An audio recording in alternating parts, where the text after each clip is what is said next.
জুলাই সনদ স্বাক্ষর অনুষ্ঠানে হামলাকারীরা ফ্যাসিস্টদের দোসর বলে যে বক্তব্য দিয়েছেন তার অপব্যাখ্যা করা হয়েছে বলে দাবি করেছেন বিএনপির স্থায়ী কমিটির সদস্য সালাউদ্দিন আহমদ। শনিবার বিকেলে রাজধানীর ইঞ্জিনিয়ার্স ইনস্টিটিউশন মিলনায়তনে এক আলোচনা সভায় তিনি একথা বলেন।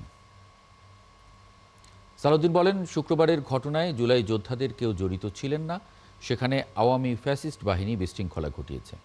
আরও জানাচ্ছেন মামুন হোসেন।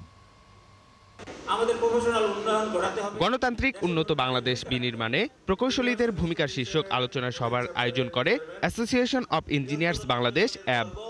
আলোচনায় অংশ নিয়ে বিএনপির স্থায়ী কমিটির সদস্য সালাউদ্দিন আহমেদ বলেন, ফ্যাসিস্টদের দোসর বলে তিনি যে বক্তব্য দিয়েছেন তার অপব্যাখ্যা করা হয়েছে।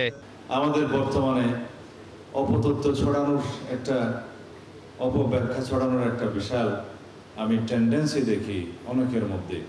আজকে একটা দলের পক্ষ থেকে সংবাদ সম্মেলনের এক পর্যায়ে আমাকে কোনো একটা বিষয়ে জাতির কাছে ক্ষমা চাওয়ার জন্য আহ্বান জানানো হয়েছে। গণ অভ্যুত্থানের শক্তি হিসাবে পরিচয় দেয়া নতুন একটি রাজনৈতিক দলকে আরও রাজনৈতিক জ্ঞান অর্জনের পরামর্শ দেন তিনি। গণ অভ্যুত্থানের শক্তি হিসাবে নিজেদেরকে পরিচয় দিয়ে থাকেন এবং তারা একটা রাজনৈতিক দল করেছেন। হয়তো বিভিন্ন কারণে এখনো অভিজ্ঞতা সঞ্চয় করার সুযোগ হয়নি বলেই বিভিন্ন রকমের কথা হয়তো বলে থাকেন। আমি তাদেরকে উৎসাহিত করি যে রাজনীতিতে আরো বেশি অভিজ্ঞতা অর্জনের জন্য, শিক্ষা নেওয়ার জন্য। কারণ আমরা মনে করি আমাদের এই প্রজন্মকে আমরা এগিয়ে দিতে হবে ভবিষ্যৎ রাষ্ট্র বিনির্মাণের জন্য। তারাই আগামী দিনের ভবিষ্যৎ। মামুন হুসাইন, ৭১, ঢাকা।